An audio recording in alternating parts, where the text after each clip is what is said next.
My channel Aryan Tumpa. তো সবাই কেমন আছো? আশা করি সবাই ভালো আছো, সুস্থ আছো। তো এখন বাজে 11টার সময় আমাদের ঘুম ভাঙলো, ফ্রেশ হয়ে নিয়েছি, এবার নিচে যাব, কিছু খেতে হবে। দুপুরবেলার খাবার খাবো, সকালেরটা দুপুরেরটা মিশিয়ে খাবো। তো চলো, স্নেহা ওপাশে আছে।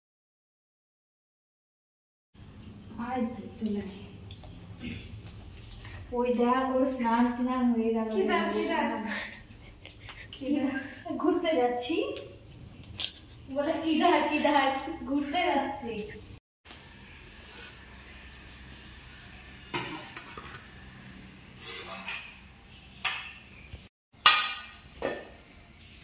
ভালোই লাগছে চোখগুলো ফোলা ফোলা, তাই না? এত লেট করে উঠে লেটছে। দেখো নতুন রাস্তা হয়েছে, নতুন রাস্তা এটা। ওয়াও কি সুন্দর লাগছে। বাড়িতে বসে ভালো লাগছিল না, তাই চলে আসলাম মমতাদের বাড়িতে। আমাদের বাড়ির পাশেই বাড়ি, অনেকেই জানো। তো অনেকদিন পর না আমি আসি ওদের বাড়িতে, মাঝে মাঝে বাড়ি ভিডিও করা হয় না। তো ওর মেয়ে হয়েছে, এর আগে একদিন এসেছিলাম রাত্রিবেলা, তো ভিডিও করা হয়নি। তো আজকে দিনের বেলা এসছে, আমাকে বলেছিল যে দিদি তুই দিনের বেলা আসিস। তো দিনের বেলাটা এসছি আজকে যে একটু কোলে নেব ওকে। তো এখানে দেখো চা করে নিয়ে এসছে, সাথী আমাদেরকে চা করে দিয়েছে, মমতার বোন সাথী।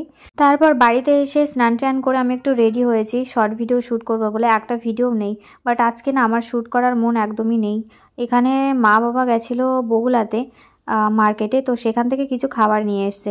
সোমাও গেছিলো সাথে করে, কিছু একটা আনতে গেছিলো, যাই হোক বাড়ির কোনো কাজের বিষয়ে গেছিলো।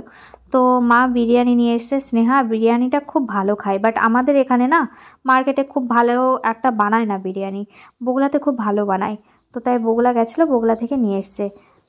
দিদির কোন বান্ধবীর বাড়িতে নিয়ে যাবে। ও তো কি বলে, ওর বান্ধবীর নাম হচ্ছে দীপিকা। তো এখন যাচ্ছে দীপিকাদের বাড়িতে সোমার সাথে, তারপরে এসে আবার মেলাতে যাবে। আমি আজকে মেলাতে যাব না। আচ্ছা দিদি যাবে না বলছে, আমার ভালো লাগছে না রোজ রোজ। ঠিক আছে যা। ওমা ওমা আবার কি বসে আছে একা একা। আমার যাবে না বলে, ভালো লাগছে না, কারণ রোজ রোজ এদের জন্যই যাচ্ছিলাম মেলাতে এতদিন ধরে। আজকে চলো আমার জন্য। না আমার একদমই ভালো লাগছে না, রোজ রোজ যেতে একদম ভালো লাগে না, ওই একই মেলা ভালো লাগে না। তো চলো গো। বাটারস্কচ একটা থালা নিয়ে যা। আমি এলি আর আসবো না, তাই তোরা হাট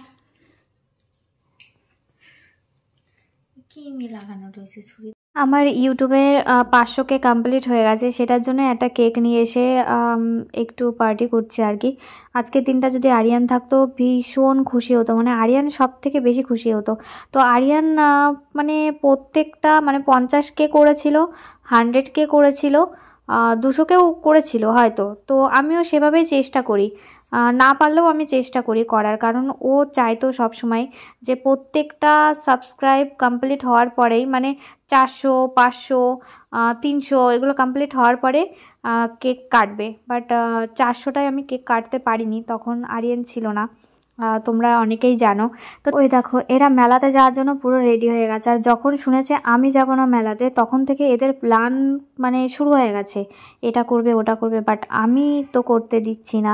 আমি অনেকটা ভাবলাম, ভাবার পরে দেখলাম যে না, আমাকেও যেতে হবে মেলাতে, কারণ এদের একা একদমই ছাড়া যাবে না। তারপর স্নেহা আমার দায়িত্বে এসছে, দিদাদি আমার উপর ভরসা করে পাঠিয়েছে। তো সেগুলোই ভেবে আর কি দেখলাম যে না, এদের একা একদমই ছাড়া যাবে না, এদের সাথে আমাকেও যেতে হবে। যাওয়ার ইচ্ছা একদমই নেই, তবুও চলে এসেছি এই যে সুনির বাড়িতে।